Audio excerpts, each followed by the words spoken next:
यहाँ पर देख पा रहे हो कि मैग्नेट में से क्या निकल रही है, सुंदर सुंदर लाइंस निकल रही हैं। ये क्या चीज है, ये क्या कृष्ण है? बेसिकली ये सर आपकी तरफ मैग्नेटिक फील्ड फेंक रहा है। तो मान लीजिए आपकी डायरेक्शन में है मैग्नेटिक फील्ड और करंट चल रहा है इस डायरेक्शन में। मैंने उसको स्प्रिंग की फॉर्म में फोल्ड कर दिया, मैंने उसको स्प्रिंग की फॉर्म में दे दिया। तो याद रखिएगा, अगर हम अंग्रेज होते, एक और इंटरेस्टिंग टॉपिक, यहां पर आपको क्या दिख रहा है कि मेरे पास एक वायर है और उस वायर में चला करंट और यहां पर एक रखी थी नीडल। ये नीडल यहां से डिफ्लेक्ट होगी। अब इस नीडल के साथ ऐसा क्या हो गया कि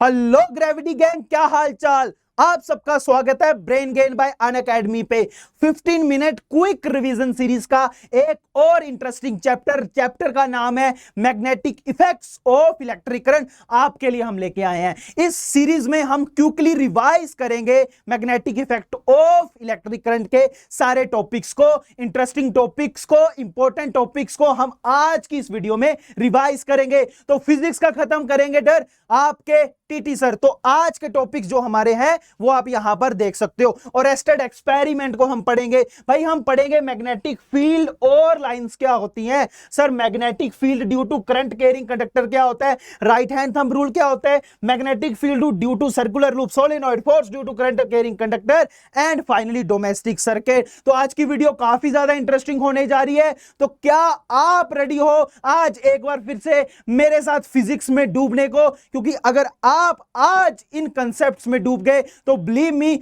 आप जो अचीव कर पाओगे उसकी कोई कीमत नहीं है, उसका कोई लेवल नहीं है। तो शुरू करते हैं आज के एक्सपेरिमेंट को। सबसे पहले यहां पर आपके लिए एक डेमोस्ट्रेशन है प्यारी सी। यहां पर एक वायर में चला करंट और यहां पर एक रखी थी नीडल। ये नीडल यहां से डिफ्लेक्ट होगी। अब इस नीडल के साथ ऐसा क्या हो गया कि भाई जैसे हमने करंट को ऑन किया, हमने देखा ये जो नीडल है ये यहां से डिफ्लेक्ट हो रही थी। ऐसा क्या हुआ?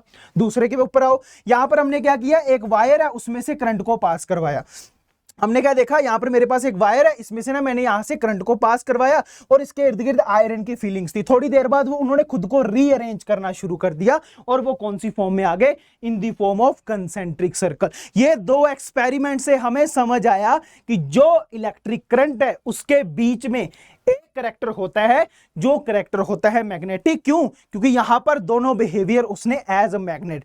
भाई कंपास तभी डिफ्लेक्ट होती है जब पास में मैग्नेट हो। भाई आयरन फीलिंग तभी अट्रैक्ट होती है जब पास में मैग्नेट हो। तो हमें पता चल रहा है जो दोनों केसेस में वायर है it act as a magnet. आगे चलते हैं। ये एक्सपेरिमेंट का नाम था जो अभी आपने देखा ओरेस्टेड एक्सपेरिमेंट, कि भाई एक सर्किट में से करंट पास करवाओ, जो पास रखी नीडल है वो डिफ्लेक्ट हो जाएगी। अगर सर्किट की हमारे पास में करंट की डायरेक्शन रिवर्स कर दो, डिफ्लेक्शन भी उल्टी डायरेक्शन में होगी। चलते हैं अगले टॉपिक के ऊपर। अगला टॉपिक है हमारे पास, यहां पर एक मैग्नेट है, उसके अराउंड आपको कुछ लाइंस दिख रही हैं। ये लाइंस क्या चीज है? यहां पर आप देख पा रहे हो मेरे पास एक आयरन है, मैं इस आयरन को इसके पास लेके जा रहा हूं और मैंने क्या देखा कि इसके ऊपर एक फोर्स लग रही थी।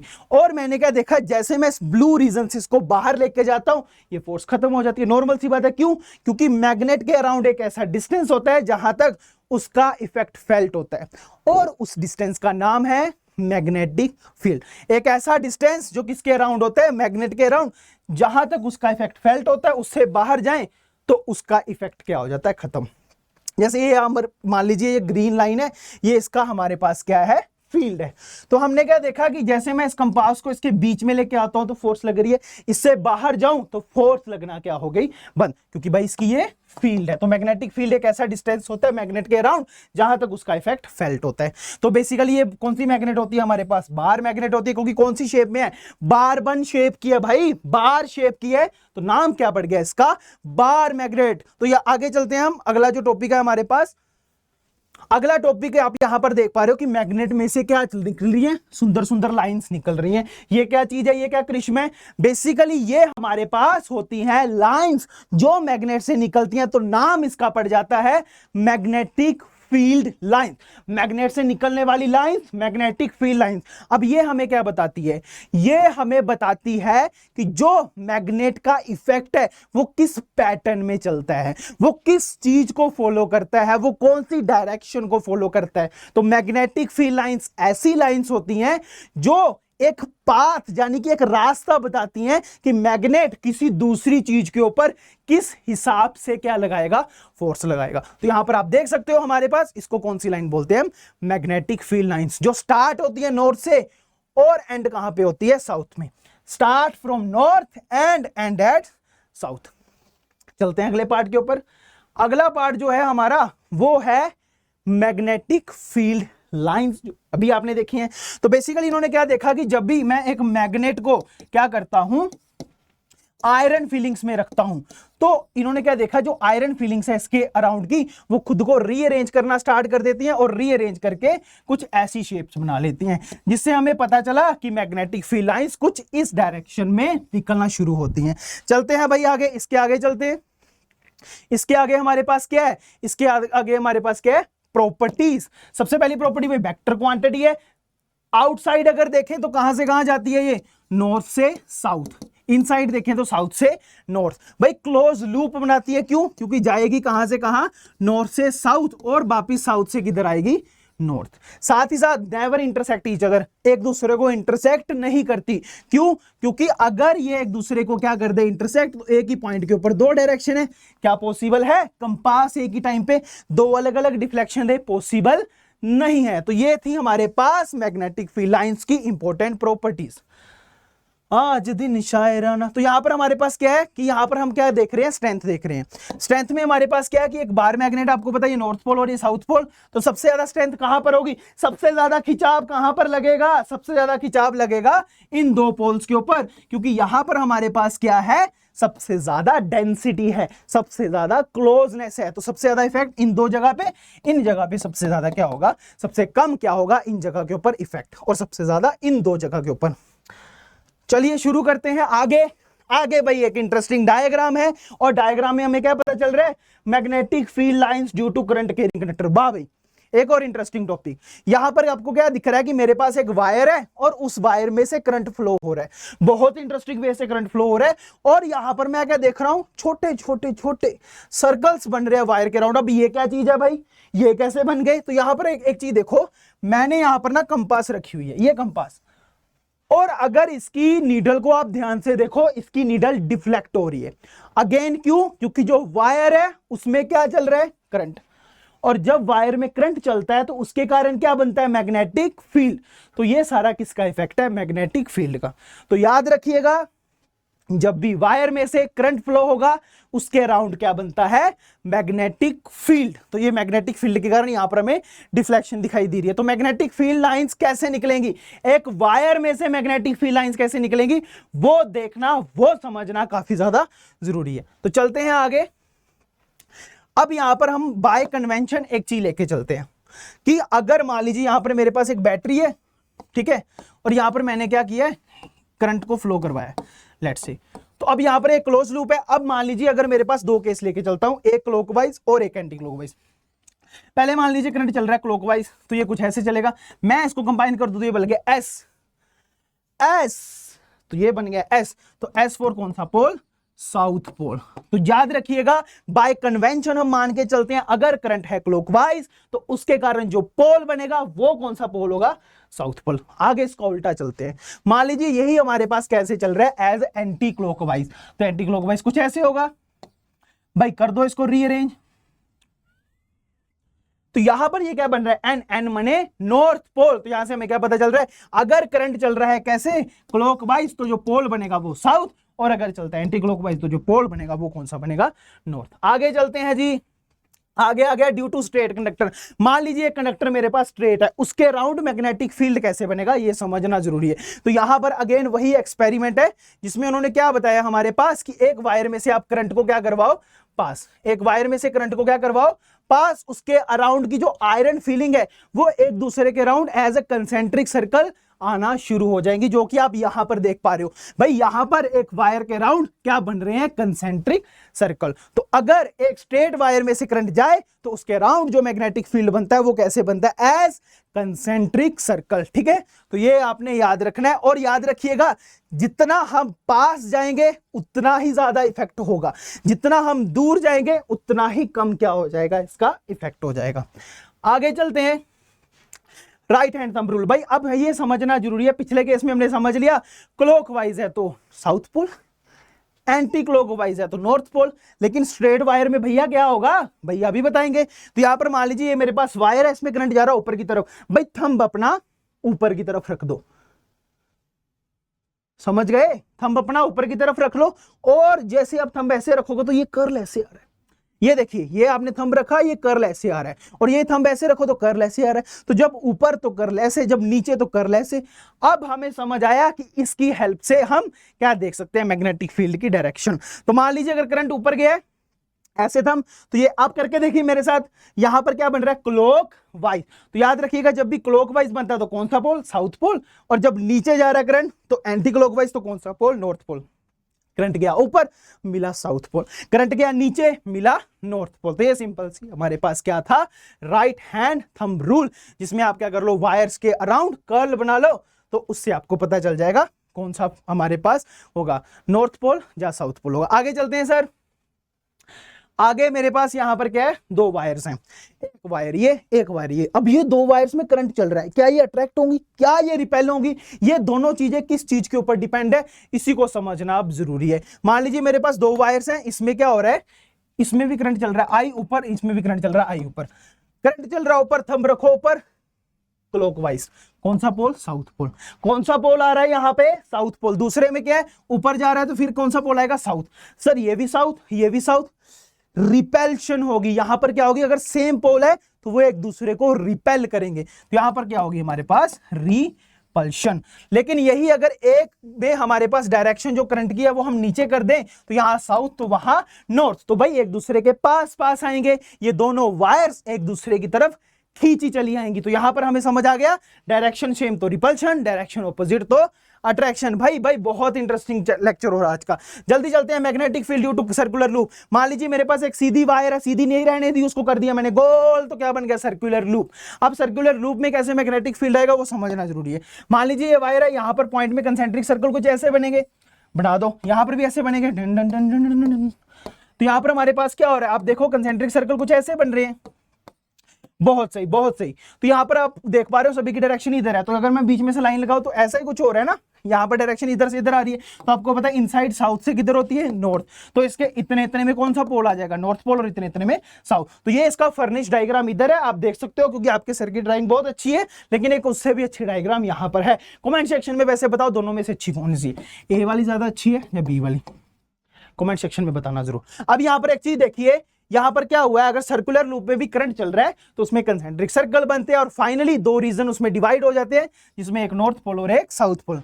चलते हैं आगे, क्विकली रिवाइज करते हैं। सोलेनोइड। अब ये सोलेनोइड क्या चीज है, मान लीजिए मेरे पास एक वायर है कॉपर की लंबी सी, मैंने उसको स्प्रिंग की फॉर्म में फोल्ड कर दिया, मैंने उसको स्प्रिंग की फॉर्म में दे दिया। तो याद रखिएगा, अगर हम अंग्रेज होते तो स्प्रिंग को क्या बोलते हैं, हेलिक्स। क्या बोलते हैं, हेलिक्स। तो यहां पर हमने कौन सी फॉर्म में कर दिया उसको, in the form of helix. तो याद रखिएगा, कॉपर वायर को हेलिक्स की फॉर्म में कन्वर्ट करो और उसको किसके साथ कनेक्ट कर दो, बैटरी के साथ, तो वो क्या बन जाएगा हमारे पास, सोलेनोइड बन जाएगा। क्या बन जाएगा, सोलेनोइड। जो कि आप यहां पर देख पा रहे हो, जैसे मैंने इसमें से करंट ऑन किया है तो इसके इर्द गिर्द क्या बनना स्टार्ट हो गया है, मैग्नेटिक फील्ड। और वैसे ही जैसे हमारे पास सर्कुलर लूप में बना था, तो यहां पर देखिए कितनी सारी सर्कुलर लूप्स हैं, तो उसमें भी क्या होगा, ऐसे ऐसे करके जैसे आपने पीछे देखा ऐसे मैग्नेटिक फील्ड बनेगा। तो ये आ गया हमारे पास सोलेनोइड, जस्ट एक कॉपर वायर जिसको हमने हेलिक्स फॉर्म दे दी है और बैटरी के साथ कर दिया कनेक्ट, मैग्नेटिक फील्ड बनना शुरू हो गया, तो नाम पड़ गया उसका सोलेनोइड। याद रखिएगा, इसके बीच में अगर यहां पर मैं कुछ रख दूं, जैसे यहां पर है, इसके बीच में कुछ रख दूं, जैसे कील रख दूं, नेल रख दूं, मेरे पास कोई आयरन की चीज रख दूं, तो वो भी मैग्नेट की तरह बिहेव करना शुरू कर देंगे। इस प्रोसेस को बोलते हैं मैग्नेटाइजेशन। तो ये था आपका सोलेनोइड। आगे चलते हैं, आगे आ गया force on current carrying conductor in magnetic field. मान लीजिए एक मेरे पास वायर है, जो मेरे पास कोई मटेरियल है, उसमें चल रहा है करंट और वो कंडक्टर है, भाई कंडक्ट करेगा। तो अगर उसको मैं मैग्नेटिक फील्ड में रखूं तो क्या होगा, भाई ये होगा, ये आपके सामने। यहां पर देखो क्या हुआ है कि मेरे पास एक वायर है, उसको मैंने रखा है, तो यहां पर देखिए इधर की तरफ इसको धक्का लगा है, फोर्स लग गया है। आपको पता है मैग्नेट किसके ऊपर धक्का लगा सकता है, जो दूसरी चीज भी मैग्नेट हो। तो क्या यहां पर वायर मैग्नेट की तरह एक्ट कर रही है, भाई अभी तक यही तो हमने समझा है। क्या समझे, कि जो वायर है अगर उसमें से करंट हो रहा हो पास, तो वो किसकी तरह एक्ट करती है, एज मैग्नेट। तो यहां पर मैग्नेट की तरह एक्ट करेगी। तो याद रखिएगा, जब भी हम किसी करंट कैरिंग वायर को किसमें रखते हैं, मैग्नेटिक फील्ड में, तो उसमें फोर्स लगती है। और याद हमने यहां पर क्या देखा, अगर ऐसे चल रहा है तो इसमें क्या लगी, रिपल्शन, और अगर ऐसे हमने इसकी डायरेक्शन को मान लीजिए ऑपोजिट किया, तो हमने क्या देखा, रिपल्शन की बजाय क्या लगना स्टार्ट होगी, अट्रैक्शन। क्यों, क्योंकि current carrying wire is behave as magnet. आगे चलते हैं, अगर मैंने ये देखना हो कि भाई अगर किसी को फोर्स लग रही है तो किस डायरेक्शन में लग रही है, उसके लिए उन्होंने एक प्यारा सा रूल बनाया। रूल का नाम है फ्लेमिंग हैंड लेफ्ट रूल। जैसा इसका नाम बता रहा है फ्लेमिंग, मतलब मेरे साथ तीनों उंगलियों को सीधा कर लो, तीनों उंगलियों के बीच में 90 डिग्री एंगल बना लो। इसका नाम इंडेक्स फिंगर, इसका नाम मिडिल फिंगर, इसका नाम thumb. Index finger, middle finger, thumb. तो ये तीनों फिंगर्स का नाम क्या है? इंडेक्स फिंगर, मिडिल फिंगर और थंब। तो आपने क्या करना है, जो इंडेक्स फिंगर है, जो कि आप इस एनिमेशन में देख सकते हो, index finger magnetic field, middle finger current, thumb हमारे पास फोर्स। तो ये तीन चीजें हैं हमारे पास। कौन कौन सी? एक हमारे पास आ गया, यहां पर आप देख सकते हो, एक मैग्नेटिक फील्ड, इंडेक्स फिंगर की तरफ मैग्नेटिक फील्ड, मिडिल फिंगर की तरफ करंट एंड ऊपर फोर्स। तो मान लीजिए आपकी डायरेक्शन में सर आपकी तरफ मैग्नेटिक फील्ड फेंक रहा है, तो मान लीजिए आपकी डायरेक्शन में है मैग्नेटिक फील्ड और करंट चल रहा है इस डायरेक्शन में, तो वही फोर्स किधर लगेगी? मैग्नेटिक फील्ड इधर, फोर्स लग रही है इधर, तो हमारे पास मैग्नेटिक फील्ड इधर, करंट चल रहा है इधर, तो फोर्स किधर लगेगी? ऊपर की तरफ। ठीक है, यहां पर एक बार मैं फिर बताता हूं। मान लो मैग्नेटिक फील्ड आपकी तरफ है, करंट चल रहा है इस तरफ, तो फोर्स किधर लगेगी? ऊपर की तरफ। मान लीजिए मैग्नेटिक फील्ड आपकी तरफ है, मैं चेंज करता हूं, और करंट चल रहा है नीचे, तो फोर्स किधर लगेगी? इधर। अब आप मुझे कमेंट सेक्शन में बताइएगा आपने कैसे इसको अपनी डेली लाइफ के साथ रिलेट करके वायर्स वगैरह में यहां पर इमेजिन करके, जैसे करंट इधर जा रहा है, मान लीजिए, चलो एक और इमेजिन करते हैं, मान लीजिए मैग्नेटिक फील्ड है ऊपर की तरफ और करंट चल रहा है इधर, तो फोर्स मेरे फेस की तरफ, इधर क्या लगेगी? मुझे फोर्स लगेगी। तो ये कौन सा रूल है आपके पास? फ्लेमिंग लेफ्ट हैंड रूल, जो कि आप यहां पर भी देख सकते हो। इंडेक्स फिंगर कहां पर रखनी है? अपने मैग्नेटिक फील्ड, मिडिल फिंगर किधर रखनी है? करंट में, और यहां पर हमारे पास ये क्या बताएगी? फोर्स। और इस चीज का यूज करके आप निकाल सकते हो किधर किधर डायरेक्शन होगी हमारे पास किसकी? फोर्स की। ठीक है, आगे चलते हैं।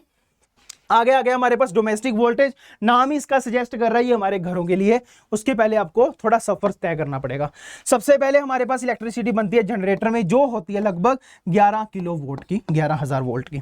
ठीक है, उसको हमने लार्ज डिस्टेंस तक भेजना होता है, तो उसको हम कन्वर्ट कर लेते हैं 130 किलो वोल्ट की, और जो वोल्टेज को बढ़ाता है उसको बोलते हैं स्टेप अप। तो यहाँ पर स्टेप अप ट्रांसफार्मर लगता है। फिर उसको ट्रांसमिट करने के लिए हम ट्रांस लाइन्स का यूज करते हैं, ट्रांसमिशन लाइन्स का यूज करते हैं। तो यहाँ पर 130 वोल्ट आगे जाएगा। फिर यहाँ पर जितना हमारे घरों को चाहिए होगा 132 से वो कम कर लेगा, तो ये हमारे पास कम करने वाला क्या आ गया?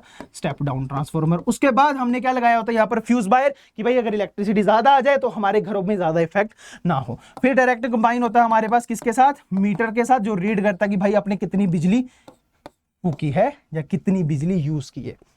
उसके बाद आता है हमारे पास क्या? उसके बाद मेरे पास आता है डिस्ट्रीब्यूशन बॉक्स, जो डिस्ट्रीब्यूट करता है वायर्स को कि भाई कौन सी वायर पंखे पे जाएगी, कौन सी बल्ब पे जाएगी, कौन सी टीवी पे जाएगी। और फाइनली ये कनेक्ट होती है किसके साथ? अलग अलग इलेक्ट्रिक अप्लायंस के साथ। तो ये सफर तय करना पड़ता है। इसके बाद आपको एक चीज और समझने की जरूरत है, जो वायर आती है हमारे घरों तक, उसमें 3 पार्ट होते हैं, एक लाइव वायर, एक अर्थ वायर और एक न्यूट्रल वायर। अर्थ वायर का नाम हमारे पास क्या होता है? और फेज वायर। साथ ही साथ इसका एक और नाम होता है हमारे पास, इसका नाम फेज वायर, और साथ ही साथ होता है हॉट वायर। नाम ही बता रहा है कि भाई इसमें से करंट जाता होगा। सिंपल सी बात है।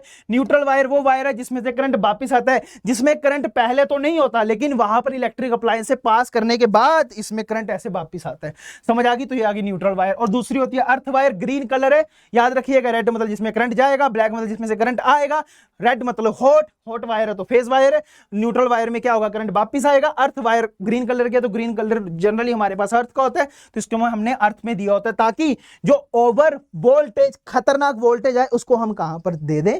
अर्थ में दे दें। ठीक है, तो यहां पर आप देख सकते हो ये न्यूट्रल वायर, ये अर्थ वायर और ये लाइव वायर। यहां पर एक चीज याद रखने की जरूरत है, हमें जो इंडियंस को मिलती है वो कितनी वोल्टेज मिलती है? 220 वोल्ट।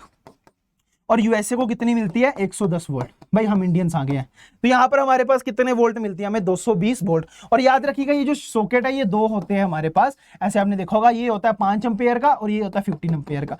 याद रखिएगा ये जो सॉकेट होता है ये हम यूज करते हैं थोड़े हमारे पास हल्के अप्लायंसेस में, जैसे बल्ब हो गया हमारे पास, हमारी टीवी हो गए, फैंस हो गए। और ये जो है ये ज्यादा जो हमारे पास पावर यूज करते हैं, जैसे आयरन होगी कपड़ों प्रेस करने के लिए, इमर्शन रॉड होगी हमारे पास, हीटर्स हो गया उसमें यूज करते हैं ये 15 एम्पेयर की सॉकेट को। आगे चलते हैं फाइनली आपके एनसीईआरटी डायग्राम पे। याद रखिएगा हमारे पास कुछ ऐसा होता है डायग्राम, जिसमें आप अब क्लियरली देख पाओगे कि यहां पर 2 वायर्स जा रही हैं। यहाँ पर दो वायर से आ रही है, एक जा रही है लाइव और दूसरी है न्यूट्रल वायर। लाइव वायर में क्या जाता है, करंट, न्यूट्रल वायर में कोई भी करंट नहीं आता। अब यहाँ पर क्या होता है, आपने देख लिया, पहले आता है इलेक्ट्रिसिटी बोर्ड फ्यूज, फिर इलेक्ट्रिसिटी मीटर, फिर आता है डिस्ट्रीब्यूशन बॉक्स। डिस्ट्रीब्यूशन बॉक्स क्या करता है, अलग अलग इलेक्ट्रिक अप्लायंस को जो भी आपने पीछे देखा है उसके साथ कनेक्ट करता है। अब यहाँ पर देखिएगा इसमें कितना वोल्ट आता है 220, इसमें कितना वोल्ट आता है 0, तो potential difference 220 minus 0 is 220 volt का पोटेंशियल डिफरेंस तो यहाँ पर पड़ रहा है। अब भाई मान लीजिए पीछे से आ गया 1100 वोल्ट, ओ भाई खतरा खतरा खतरा खतरा पड़ गया, लेकिन इस खतरे से हमें कौन बचाएगा, कौन सी वायर, हमें बचाएगी अर्थ वायर, हमें बचाएगी अर्थ वायर। कौन बचाएगी, अर्थ वायर। तो जो एक्स 220 तो यहां पर रहेगा, लेकिन जो एक्स्ट्रा वोल्टेज है हमारे पास 1100 में से आप 220 करोगे तो जो मान लीजिए एक्स अमाउंट बचेगा वोल्टेज का, वो एक्स अमाउंट क्या चला जाएगा यहां से बाहर, और जहां पर अर्थिंग की होगी वहां पर चला जाएगा।